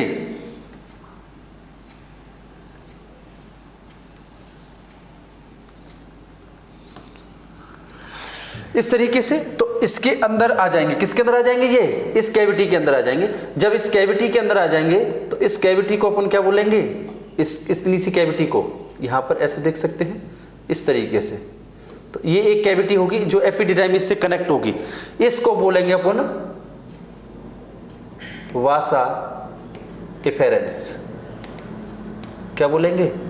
वासा इफेरेंस। इफेरेंस मतलब आने वाली या फिर एग्जिट करने वाली, इफेरेंस मतलब आने वाली, आगे समझ में? वासा डिफरेंस है तो अलग होता है, वासा इफेरेंस है। तो देखिए कहां से आया? टेस्टे रेक्टाई, रेक्टाई से रेटिटेस्टिस, रेटिटेस्टिस से वासा इफेरेंस। वासा इफेरेंस के बाद में ये सबसे बड़ी जो स्ट्रक्चर होती है इसको अपन क्या बोलते हैं? एपिडिडाइमिस बोलते हैं। क्या बोलते हैं? Epididymis, epididymis. अब इसका मतलब ये किस में आ जाएंगे? एपिडिडाइमिस के अंदर। यहां पर प्रेजेंट होंगे ये सारे, कहां पर प्रेजेंट होंगे? यहां पर एपिडिडाइमिस में। एपिडिडाइमिस के अंदर क्या होता है? एक तो इनका मैचुरेशन होता है। क्या होता है? मैचुरेशन होता है, आगे समझ में? दूसरा क्या होता है? स्टोरेज होता है। क्या होता है? स्टोरेज होता है। नेक्स्ट, अगर ये यूज नहीं हुए तो इनका क्या हो जाता है? यहीं पर डीजनरेशन हो जाता है। क्या हो जाता है? डीजनरेशन। क्या हो जाता है? डीजनरेशन हो जाता है। क्लियर हो गई इतनी बात? अब देखिएगा, जब इतनी बात क्लियर हो गई तो इसका मतलब है यहां से क्या होगा? इनका इजैकुलेशन होगा। क्या होगा? इजैकुलेशन होगा। इसका मतलब अब क्या मिलेगा? इजैकुलेटरी डक्ट मिलेगा। जब मेल एक्साइटमेंट है, ड्यूरिंग इंटरकोर्स होगा, स्पर्म का क्या करना है? इंसेमिनेशन करना है, रिलीज करना है। तो मतलब इसमें मैच्योर होते, स्टोर थे। एपिडाइमिस से फिर इनका क्या होगा? रिलीज होगा। क्या होगा? रिलीज होगा। तो रिलीज होकर के इस तरीके से जाएंगे, ये आगे समझ में? इस तरीके से जाएंगे। तो यहां से इसको क्या बोलते हैं फिर अपन? इजैकुलेटरी डक्ट बोलते हैं। क्या बोलते हैं? इजैकुलेटरी डक्ट बोलते हैं। आगे समझ में?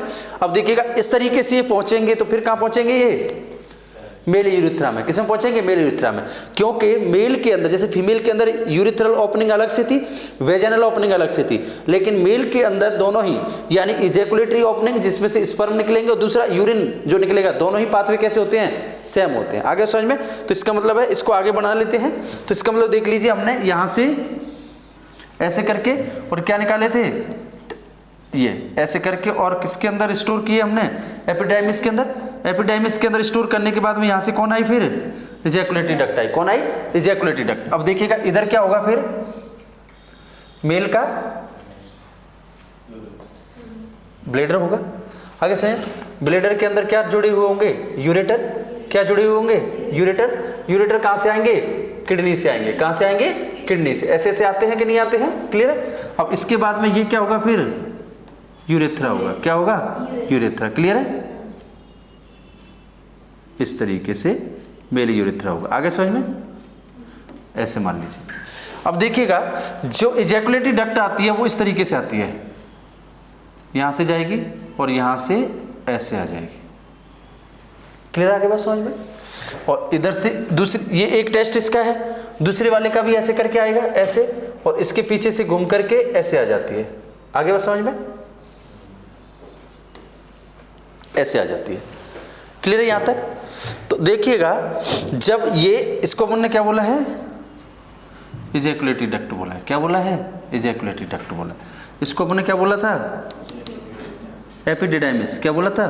एपिडिडाइमिस। इसको हमने क्या बोला था? यहां पर जो आ रही थी कि स्ट्रक्चर, हाँ, क्या बोला था? रेटे टेस्टिस। इसको क्या बोला था? नहीं, उल्टा हो गया। इसको बोला था रेटे टेस्टिस। इसको क्या बोला था? Tasty recti. क्या बोला था? Tasty recti. आगे समझ में? इसके बाद में इसको क्या बोला फिर हमने? वासा इफेरेंस। क्या बोला था? वासा इफेरेंस। वासा इफेरेंस किस में ओपन हो रही थी? एपिडाइमिस में। एपिडाइमिस में स्टोरेज, मैच्योरेशन, रिलीज सारा सब कुछ वही हो रहा है, और नहीं यूज हुए तो डिजनरेशन हो जाता है। आगे समझ में? तो इसका मतलब ये फिर जब यूज होगा, रिलीज होगा, तो ये किस में आएगा फिर? इजैकुलेटरी डक्ट के अंदर। किसके अंदर आएगा? इजैकुलेटरी डक्ट के अंदर। आगे समझ में? इजैकुलेटरी डक्ट इसको किस में लेके जाएगी? नहीं, इजैकुलेटरी डक्ट के बाद में ये किसके अंदर आ जाएगा? वासा डिफरेंस में। किस में आ जाएगा? वासा डिफरेंस में। आगे समझ में? दूर ले जाने वाली है, तो इसका मतलब ये किस में चली जाएगी फिर? वासा डिफरेंस में। वासा डिफरेंस इस तरीके से किसके अंदर ओपन होगी? ये मेल यूरिथ्रा के अंदर। किसके अंदर हो जाएगी? मेल यूरिथ्रा के अंदर। ऐसे तो ये ओपन होने से पहले यहां पर इसको एक ग्लैंड ऐसे कवर करके रखती है, ठीक है ना? इसको बोलते हैं सेमिनल वेसाइकल ग्लैंड। याद आ रहा है? सेमिनल वेसाइकल, इसको अपन क्या देंगे नाम? Seminal vesicle gland. कौन सा बोलते हैं? Seminal vesicle gland. इसका मतलब है इसके अंदर जो एल्कलाइन सीक्रेशंस वगैरह होंगे, क्योंकि ये यूरिन पास आउट होता है इसमें से, क्योंकि ये क्या है? ब्लेडर है। क्या है? ब्लेडर है। आगे समझ में? तो ब्लेडर से क्या आएगा? यूरिन आएगा। जब यूरिन आएगा तो इसका मतलब यूरिन का पीएच कैसा होता है? एसिडिक होता है। तो एसिडिक में स्पर्म क्या हो जाते हैं? डेड हो जाते हैं। तो उस एसिडिक मीडियम को न्यूट्रलाइज करने के लिए यहां से सीक्रेशंस आते हैं, एल्कलाइन सीक्रेशंस। कौन से आते हैं? Alkaline secretions. और उन एल्कलाइन सीक्रेशंस को अपन क्या बोलते हैं? सीमन बोलते हैं। क्या बोलते हैं? सीमन बोलते हैं। आगे समझ में? तो वो कहां से रिलीज होते हैं? इस सेमिनल वेसाइकल से रिलीज होते हैं। किससे होते हैं? Seminal vesicles. तो इसका मतलब एक्साइटमेंट से पहले है सेमिनल वेसाइकल्स फ्लूइड छोड़ देती है। क्या छोड़ देती है? फ्लूइड छोड़ देती है। आगे समझ में? तो फ्लूइड छोड़ने के बाद में ये जो मीडियम था इसको इसने कैसा कर दिया? न्यूट्रल कर दिया। कैसा कर दिया? न्यूट्रल। पहले एसिडिक था, यूरिन कैसा था? एसिडिक, और ये एल्कलाइन, मीडियम कैसा हो गया? न्यूट्रल। तो इसका मतलब अब स्पर्म डेड नहीं होंगे, तो स्पर्म यहां से क्या होंगे? फिर पास आउट हो जाएंगे। और कहां चले जाएंगे? ये अगर इंटरकोर्स चल रहा है तो फीमेल के वेजाइना के अंदर चले जाएंगे। आगे समझ में? तो इसको बोलते हैं स्पर्म इंसेमिनेशन, मतलब deposit of the sperm into the vagina. तो इसको बोलते हैं स्पर्म इंसेमिनेशन। अब कभी कभी क्या होता है, आप लोगों ने देखा होगा, इस वेसल इसके साथ साथ में और भी ग्लैंड होती है जो इनको क्या करती हैं? सपोर्ट करती हैं। तो यहां पर भी एक क्या होती है? हाँ, वेरी गुड। यहां पर एक इस तरीके से एक और ग्लैंड होती है।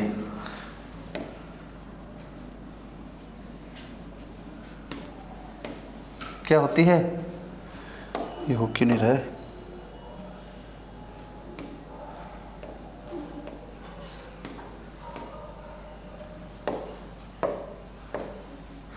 देखिएगा,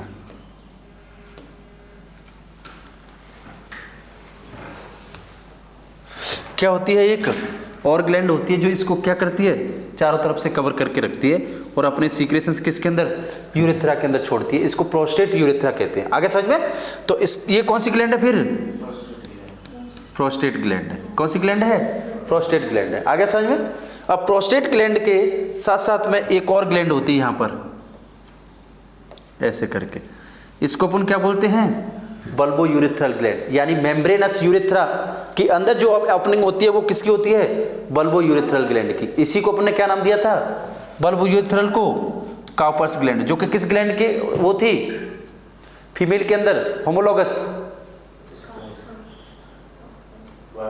बार्थोलन ग्लैंड की, और स्कैनी ग्लैंड की कौन था? प्रोस्टेट। कौन था? प्रोस्टेट। क्लियर आगे में समझ में? तो इसको बोलते हैं काउपर्स ग्लैंड। क्या बोलते हैं? Cowper's gland. आगे समझ में? या इसी को बोलते हैं बल्बो यूरिथ्रल ग्लैंड। समझ में आ रहा है बंदा? कंफ्यूजन है? वापस बता देंगे एक बार। कंफ्यूजन नहीं है तो फिर क्या है? वीकनेस फील हो रही है आपको नाइट के बाद में? चलो कोई नहीं, स्लोली स्लोली पढ़ते हैं, थोड़ा जल्दी छोड़ देंगे, ठीक है? क्या होता है? बल्बो यूरिथ्रल होता है। कौन सी होती है? बल्बो यूरिथ्रल ग्लैंड होती है। अब बल्बो यूरिथ्रल ग्लैंड जो होती है ये भी अपने सीक्रेशंस इसके अंदर छोड़ती है। तो इसका मतलब है इसके सीक्रेशंस होंगे, किसके होंगे? इसके सीक्रेशंस होंगे और प्रोस्टेट ग्लैंड के सीक्रेशंस होंगे। सारे के सारे सीक्रेशंस मिलकर के क्या बनाते हैं?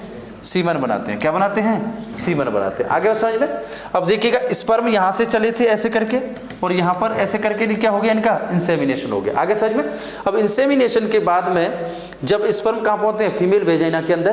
तो उसके बाद में उनमें कैपेबिलिटी आती है टू फर्टिलाइज द ओवम। तो ओवम को फर्टिलाइज करने के लिए जो कैपेबिलिटी होती है उसको बोलते हैं डी कैपेसिटेशन। क्या बोलते हैं? D capacitation. आगे बस समझ में? तो आगे बढ़े।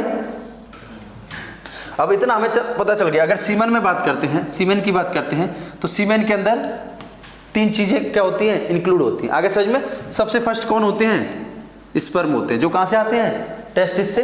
तो स्पर्म कितने होते हैं? 10% होते हैं ओनली। स्पर्म कितने होते हैं? 10%। नेक्स्ट किसका होता है इसमें? सेमाइनल वेसाइकल के सीक्रेशन होते हैं। किसके होते हैं? सेमाइनल वेसाइकल के। और जो सेमाइनल वेसाइकल के सीक्रेशन होते हैं वो कितने होते हैं? 60% होते हैं। मतलब मोस्ट कॉमन जो सीमेन के अंदर कंट्रीब्यूशन होता है वो किसका होता है? सेमाइनल वेसाइकल्स का होता है। और इसके बाद में नेक्स्ट प्रोस्टेट का होता है। किसका होता है? प्रोस्टेट। और दूसरी थी that is the Cowper's gland. कौन सी थी? Cowper's gland. इनका जो कॉम्बिनेशन होता है वो कितना होता है? 30% होता है। कितना होता है? 30%। आगे बस समझ में? इस तरीके से पूरा आपको सीमन बनता है। क्या बनता है? सीमन बनता है। जो सीमन होता है वो पर इजैकुलेशन में 3 to 5 ml होता है। कितना होता है? 3 to 5 ml अमाउंट होती है। This is the normal amount of the semen. Clear होगी इतनी बात? 10% स्पर्म बहुत ज्यादा नहीं होते। हमें ऐसा नहीं लगता कि स्पर्म का ही क्या है, स्पर्म सिर्फ कितने होते हैं? 10% होते हैं। सबसे ज्यादा क्या होता है? सेमाइनल वेसाइकल का होता है 60% जो होता है। व्हाइट कलर का फ्लूइड होता है। कैसा होता है ये? तो सीमेन का जो कलर होता है वो किसकी वजह से होता है? सेमाइनल वेसाइकल की वजह के सीक्रेशंस की वजह से होता है। आगे समझ में? और इसी की वजह से जो सीमन होता है वो कैसा होता है? एल्कलाइन होता है। कैसा होता है? एल्कलाइन होता है। क्यों? इसके सीक्रेशंस कैसे होते हैं? एल्कलाइन होते हैं। देखिए मोस्ट इंपोर्टेंट, इसके अंदर क्या होता है? फ्रक्टोज प्रेजेंट होता है। क्या होता है? फ्रक्टोज। इस चीज को जो न्यूट्रिशन देने का काम करता है, किसको? स्पर्म को। फ्रक्टोज शुगर है, न्यूट्रिशन देने का काम करता है। तो कभी कभी जैसे किसी फीमेल के साथ में रेप वगैरह कुछ हो जाता है तो उसके अंदर अब क्या चेक करते हैं? फ्रक्टोज चेक करते हैं। क्या करते हैं? फ्रक्टोज चेक करते हैं। क्योंकि फीमेल जेनिटल ऑर्गन के अंदर फ्रक्टोज नहीं होता है, और अगर उसके अंदर फ्रक्टोज प्रेजेंट है तो इसका मतलब पता चलता है कि क्या हुआ उसके साथ में? कुछ रेप हुआ है। यानी फीमेल के से मेल से क्या है? सेमिनल वेसाइकल आया है। आ गया समझ में? तो सेमिनल वेसाइकल आया है तो फ्रक्टोज को चेक करते हैं। तो यही पूछा जाता है question. Next question most important है कि ऐसा कौन सा सीमेन के अंदर सीक्रेशंस है जिससे ये पता लगाने के लिए, डायग्नोस करने के लिए यूज करते हैं कि क्या हुआ है उसके साथ? रेप हुआ है। आगे समझ में? या फिर उसके साथ में मेल ने इंटरकोर्स किया है, ऐसा मान सकते हैं। तो इंटरकोर्स के लिए फिर क्या चेक करते हैं? उसकी वेजाइना के अंदर फ्रक्टोज। अगर फ्रक्टोज प्रेजेंट है तो इसका मतलब क्या है? उसके साथ में इंटरकोर्स हुआ है। आगे समझ में? लेकिन इसको बहुत रिलायबल नहीं मानते। आगे समझ में? हो सकता है फ्रक्टोज फीमेल खुद ही यूज कर लें और किसी का नाम लगा दें। आगे समझ में? तो रिलायबल तो नहीं कह सकते। समझ रहे बात को? जैसे किसी के ऊपर कोई वो लगाना उन्होंने, तो फ्रक्टोज शुगर लेंगे और फीमेल जनरली इंसेमिनेशन कर लेंगे अपने ऑर्गन के अंदर, तो इसका मतलब ये रिलायबल नहीं है, पर ऐसा माना जाता है। इसके बाद में फिर स्टडी की जाती है किसकी? स्पर्म की। अगर स्पर्म वहां पर प्रेजेंट है तो उन स्पर्म की क्या होती है? स्टडी होती है। आगे समझ में? उसका ही है सुपरवाइजर का क्या होता है? तो ये क्वेश्चन बहुत बार पूछा जाता है, इसको याद रखना। क्या होगा? फ्रक्टोज प्रेजेंट होगा। क्लियर होगी इतनी बात समझ में? अब देखिए 3 to 5 ml है, इतना बात हो गया। अब देखिएगा, यानी कि जब ये व्हाइट कलर का फ्रक्टोज प्रेजेंट होगा तो अब क्या होता है इसकी वजह से कि कभी कभी जो कपल्स होते हैं वो एज अ कॉन्ट्रासेप्टिव यूज करते हैं। किसको? देखो मैं बताता हूं आपको। यानी विड्रॉल मेथड। क्या यूज करते हैं? Withdrawal method. जो फैमिली प्लानिंग जिन्होंने नहीं करनी है, ऐसे कपल्स होते हैं, ऐसे मैरिड कपल्स क्या करते हैं? विड्रॉल मेथड्स करते हैं। मतलब जो सीमेन का डिपोजिशन है उसके अंदर उसको नहीं होने देते हैं, उसको आउटसाइड दी वेजाइना करते हैं। जब आउटसाइड दी वेजाइना सीमेन का इजैकुलेशन करते हैं तो उसको विड्रॉल मेथड कहते हैं। लेकिन कभी कभी क्या होता है, उसके बावजूद ही उनको प्रेगनेंसी हो जाती है। ठीक है, तो प्रेगनेंसी कैसे हो जाती है? जैसे अभी हमने बात की थी, यानी ये ब्लेडर होगा, ये क्या होगा? यूरिथ्रा होगा। क्या होगा? यूरिथ्रा होगा। आगे समझ में? तो यूरिथ्रा के बाद में क्या होता है, यहां से ऐसे करके कौन आता है? इजैकुलेटरी डक्ट आती है, वासा डिफरेंस आती है। तो इसका मतलब यहां पर कौन थी? सेमाइनल वेसाइकल थे। कौन से थे? सेमाइनल वेसाइकल थे, थे कि नहीं थे? और यहां पर कौन सी थी? कॉपर्स ग्लैंड थी, बल्बो यूरेथ्रल ग्लैंड थी। तो सेमिनल वेसिकल नंबर में कितने होते हैं? 2। बल्बो यूरेथ्रल कितने होते हैं? 2। लेकिन जो प्रोस्टेट की बात करते हैं तो प्रोस्टेट कितना होता है? 1। आगे सर इस चीज को याद रखना, क्योंकि ये दोनों साइड में होंगे तो ये कितने होंगे? 2 होते हैं। ये भी दोनों साइड में होंगे, इधर भी, तो ये भी कितने होते हैं नंबर में? 2 होते हैं। आगे समझ में, लेकिन प्रोस्टेट 1 ही होती है। आगे समझ में, एक कंप्लीट इस तरीके से कवर करके रखती है, तो प्रोस्टेट नंबर में 1 होती है। तो जनरली क्या होता है, जैसे कि इससे पहले जब स्पर्म आए होंगे इसके अंदर, आगे समझ में, तो स्पर्म जब आए होंगे तो यहां से मैंने बोला था स्पर्म के आने से पहले ही सेमिनल वेसिकल क्या होता है? रिलीज हो जाता है। सेमिनल वेसिकल से फ्लूइड है वो रिलीज हो जाता है। तो अब मान लीजिए इसके अंदर पहले से कोई स्पर्म पड़े होंगे, क्या पड़े होंगे? स्पर्म पड़े होंगे, आगे समझ में, और ये फ्लूइड क्या हो गया? रिलीज हो गया। तो इस फ्लूइड के साथ में ये क्या चले जाते हैं? स्पर्म होते हैं, वो वेजाइना के अंदर डिपोजिट हो जाते हैं। तो इसका मतलब वेजाइना के अंदर स्पर्म पहुंच चुके हैं, तो फिर वो आगे जाकर के क्या कर सकते हैं? फर्टिलाइज कर सकते हैं। और फिर जब स्पर्म आएंगे, इजैकुलेशन होगा, तब उन्होंने विड्रॉल मेथड यूज कर लिया, तो इसका मतलब उनको लगेगा कि क्या हुआ है? विड्रॉल कर लिया, तो मतलब प्रेगनेंसी तो नहीं होनी चाहिए। लेकिन पहले से जो स्पर्म पड़े थे, आगे समझ में, क्योंकि स्पर्म का ड्यूरेशन होता है वो कितना होता है? 72 आवर्स होता है। तो 72 आवर्स होगा, तो इसका मतलब स्पर्म वहां पर जीवित पड़े होंगे, तो वो स्पर्म जाकर के क्या कर देंगे? ओवम को फर्टिलाइज कर देंगे, तो इसका मतलब प्रेगनेंसी हो जाती है। इसलिए ये विड्रॉल मेथड होता है, वो 100% कैसा नहीं है? रिलायबल नहीं है। कैसा है ये? नॉन रिलायबल मेथड है। कैसा है? नॉन रिलायबल मेथड है। आगे समझ में, इसके बावजूद भी क्या हो सकती है? प्रेगनेंसी हो सकती है। तो इसका मतलब है ये मेथड यूज करते हैं तो इसमें रिस्क रहती है किसकी? प्रेग्नेंट। क्यों रहती है? क्योंकि पहले से स्पर्म होंगे तो सेमिनल फ्लूइड के साथ में वो क्या चले जाते हैं? डिपोजिट हो जाते हैं। आगे समझ में देखिएगा। नेक्स्ट अपन बात करेंगे, नेक्स्ट इंपोर्टेंट कैपेसिटेशन की। अब देखिएगा क्या हो गया, यहाँ पर वेजाइना के अंदर डिपॉजिट हो गया। वेजाइना के अंदर जब डिपॉजिट होगा तो ये क्या होगा? फिर यूट्रस होगा। क्या होगा? यूट्रस। ऐसे बनाते हैं अपन,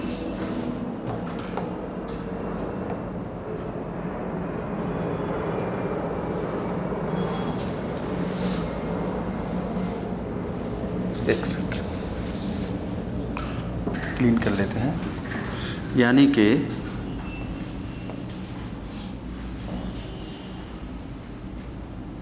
ऐसे करते हैं, क्लियर है? यहाँ पर क्या होगी? फैलोपियन ट्यूब होगी। क्या होगा? फैलोपियन ट्यूब होगा, यहाँ पर ओवरी होगा। आ गया समझ में? तो देखिएगा, इस वेजाइना के अंदर क्या हो जाता है? जनरली स्पर्म का डिपोजिशन हो जाता है। क्या हो जाता है? स्पर्म। इसके अंदर जब स्पर्म आ जाता है तो स्पर्म कहाँ पहुँचता है? फिर सर्विक्स के पास पहुँचता है। किसके पास पहुँचता है? सर्विक्स के पास में। तो ये सर्वाइकल पार्ट होता है ऐसे। तो इसका मतलब जैसे ही सर्विक्स के पास स्पर्म पहुंचता है, तो मैंने आपको कल बताया था कि ईस्ट्रोजन की वजह से जो सर्विक्स के सीक्रेशंस होते हैं वो कैसे हो जाते हैं? थिन हो जाते हैं। कैसे हो जाते हैं? थिन और इलास्टिक हो जाते हैं। इसकी वजह से क्या होता है? इजी तरीके से वाटरी हो जाते हैं, तो स्पर्म आगे की तरफ क्या कर जाता है? एंट्री कर जाता है। स्पर्म ऐसे चला जाएगा। तो यहाँ से जैसे ही सर्विक्स के पास में आएगा तो क्वेश्चन पूछा जाता है, क्या स्टार्ट हो जाता है उसके अंदर? कैपेसिटेशन। क्या हो जाता है? कैपेसिटेशन। तो कैपेसिटेशन की जो प्रोसेस होती है वो कहाँ से शुरुआत होती है? ये क्वेश्चन पूछा जाता है। तो सर्विक्स से होती है। किससे होती है? सर्विक्स से। आगे समझो, वेजाइना से नहीं होती है। कहाँ से स्टार्ट होती है? ये वेजाइनल या cervical part of the vagina बोल सकते हैं, या फिर एक्टो सर्विक्स से होती है। किससे होती है? Ectocervix. या फिर मोस्ट इंपोर्टेंट आप याद रखना, कहाँ से होता है? ये सर्विक्स से होता है। आगे समझ में, सर्विक्स से फिर ये कहाँ पर जाएगा? इस तरीके से फैलोपियन ट्यूब में जाएगा। किस में जाएगा? ये फैलोपियन ट्यूब में पहुंचेगा। किस में पहुंचेगा? फैलोपियन ट्यूब में। और फैलोपियन ट्यूब के किस में पहुंचेगा? एम्पुला पार्ट में।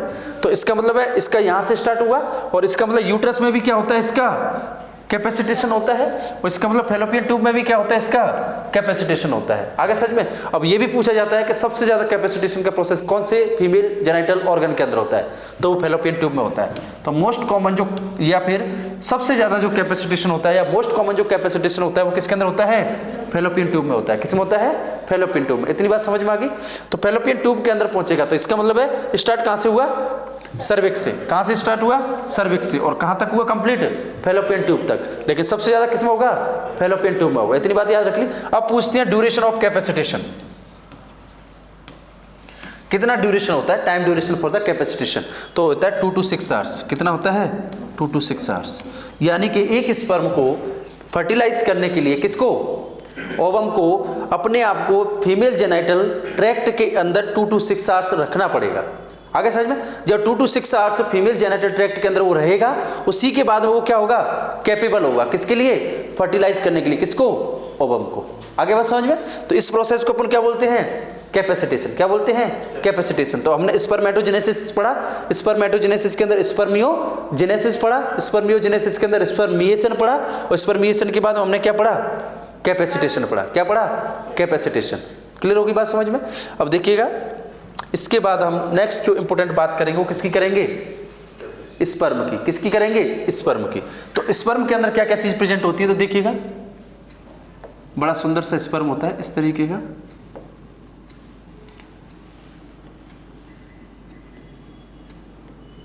इसका बॉडी पार्ट होता है, इसके बाद में ये इसका टेल पार्ट होता है। क्या होता है, इस तरीके से स्पर्म बनता है। आगे बात समझ में। देखिएगा स्पर्म के साइज की बात करते हैं, किसकी बात करते हैं, साइज की। तो साइज कितना होता है, 50 माइक्रोन। कितना होता है, 50 माइक्रोन। लेकिन जब ओवम के साइज की बात करते हैं तो वो कितना होता है, 120 to 130 माइक्रोन। इसका मतलब आपको पता है जो सबसे लार्जेस्ट सेल होती है वो कौन सी होती है, ओवम होता है। सबसे स्मॉल सेल होती है वो कौन सी होती है, स्पर्म होता है। लेकिन फीमेल के अंदर सबसे स्मॉलेस्ट सेल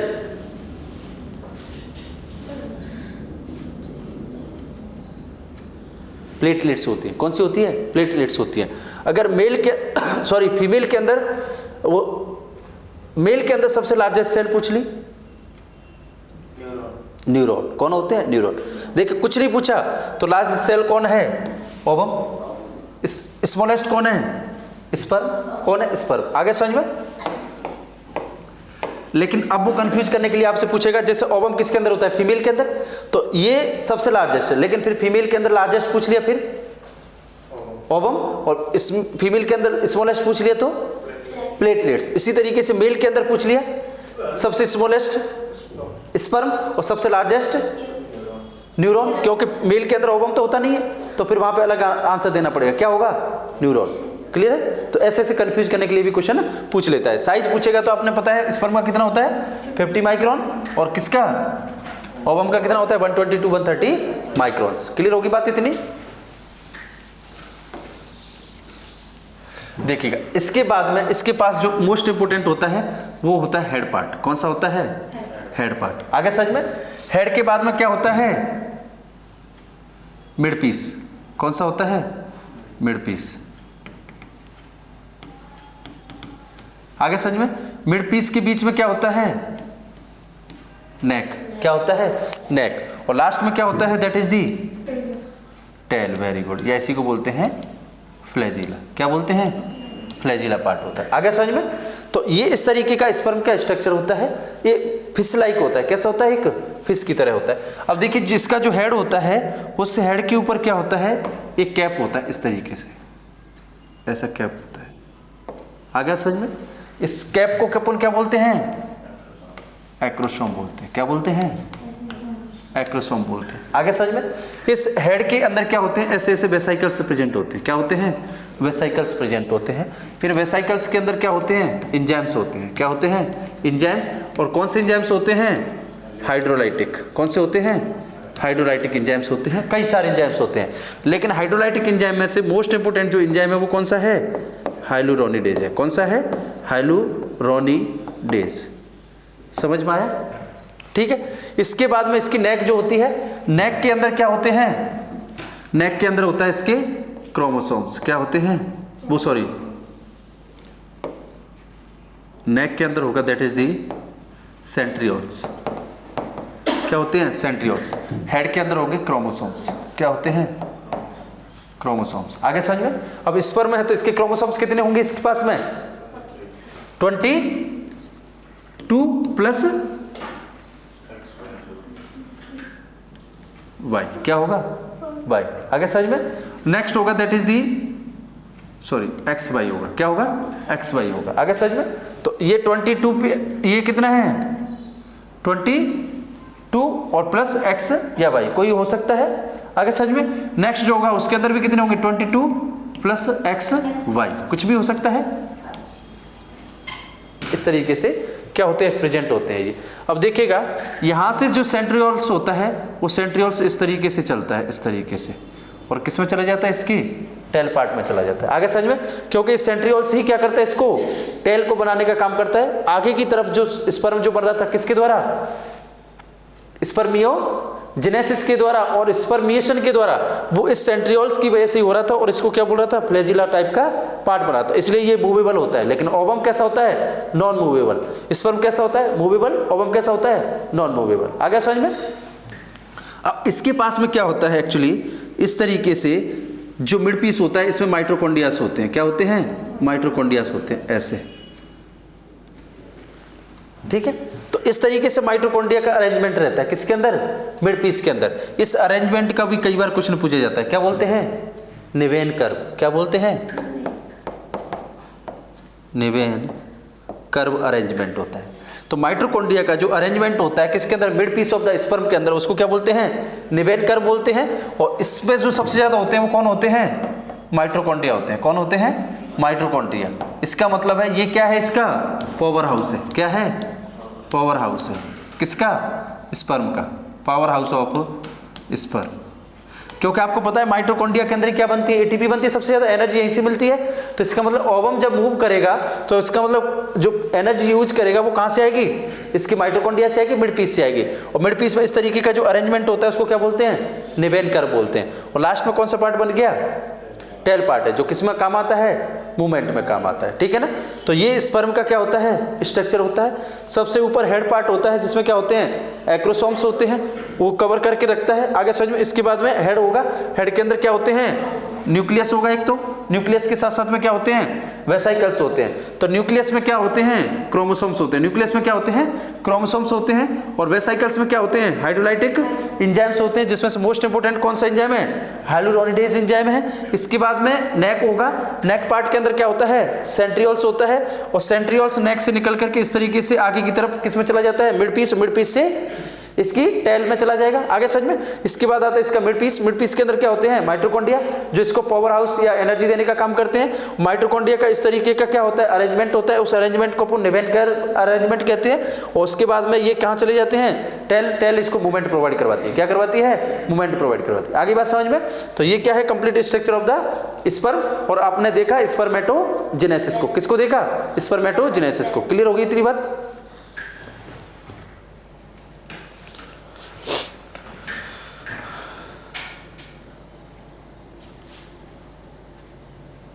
हाँ, अब देखिएगा जो स्पर्म का डिपोजिशन हो रहा है, तो स्पर्म का डिपोजिशन होता है वो 200 to 300 मिलियन पर इजैकुलेशन।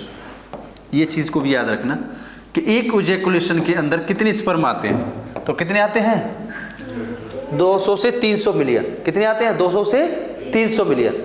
200 से 300 मिलियन जब स्पर्म आते हैं तो ये क्या होते हैं, डिपॉजिट हो जाते हैं। तो डिपॉजिट होकर के कहाँ पहुँचते हैं, ये फीमेल जेनिटल ट्रैक्ट के अंदर।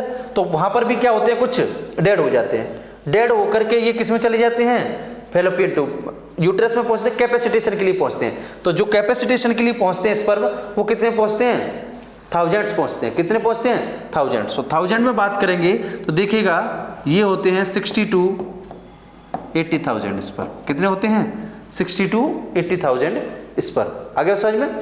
या फिर 60 to 80,000 स्पर्म। अब ये स्पर्म कहाँ पहुंचेंगे, फिर ओवम के पास में पहुंचेंगे। तो ओवम के पास में जो स्पर्म पहुंचते हैं वो पहुंचते हैं 300 to 400 स्पर्म। कितने पहुंचते हैं, 300 से 400। इसका मतलब कितना बड़ा कंपटीशन है। जो मिलियंस थे वो डेड होते होते सिर्फ क्या पहुंचे, 300 से 400 स्पर्म कहाँ पहुंचे, ओवम के पास में। इसमें से भी एक स्पर्म होगा वो क्या कर पाएगा, फर्टिलाइज कर पाएगा। आगे समझ में। तो इससे बड़ा कंपटीशन कोई है। तो इसीलिए मेल की लाइफ में कंपटीशन कहाँ से स्टार्ट हो जाता है, प्यूबर्टी से ही स्टार्ट हो जाता है। आगे समझ में। उसको इतने सारे मिलियंस ऑफ स्पर्म बनाने के बाद भी सिर्फ एक स्पर्म होता है जो क्या होता है, कैपेबल होता है। क्या होता है, कैपेबल होता है। अब इस कैपेबल होने के लिए भी इसमें से देखिएगा, इसमें से जो स्पर्म होंगे उसमें से 40% स्पर्म कैसे होने चाहिए, मोटाइल होने चाहिए। कैसे होने चाहिए, मोटाइल मतलब। और 60% कैसे होनी चाहिए, नॉर्मल मॉर्फोलॉजी, नॉर्मल मॉर्फोलॉजी। मतलब जो टोटल स्पर्म है उनमें से 60% स्पर्म सुंदर से, जिनको जो दिखने में बहुत अच्छे हों, यानी जिनको सेलेक्ट किया जा सकता है, कोई भी डिफेक्ट नहीं होनी चाहिए, वो होते हैं that is the normal morphology के। और 40% होने चाहिए, वो कैसे होने चाहिए? मोटाइल होने चाहिए। कैसे होने चाहिए? मोटाइल होने चाहिए। आगे समझ में? तभी मोबिलिटी होगी, तभी वहां पहुंचेंगे। तो इसका मतलब इतना परसेंट, अगर 60% से क्या हो गया, कम नॉर्मल मॉर्फोलॉजी है, तो मेल कैसा होगा फिर? इनफर्टाइल हो जाएगा। कैसा हो जाएगा? इनफर्टाइल हो जाएगा। आगे समझ में? अगर 40% से कम क्या है? मोटिलिटी है। आगे समझ में? तो फिर वो कैसे होगा? इनफर्टाइल हो जाएगा। आगे समझ में? तो इसका मतलब इतनी नॉर्मल और 60% नॉर्मल मॉर्फोलॉजी, 40% क्या होने? मोटाइल स्पर्म होने चाहिए। तब जाकर के क्या होगा? स्पर्म जाकर के कोई एक स्पर्म उनमें से किसको, ओवम को क्या कर पाएगा? फर्टिलाइज कर पाएगा। आगे बात समझ में? देखिएगा नेक्स्ट जो अपन बात करेंगे दैट इज दी oogenesis। किसकी बात करेंगे? oogenesis की बात करेंगे।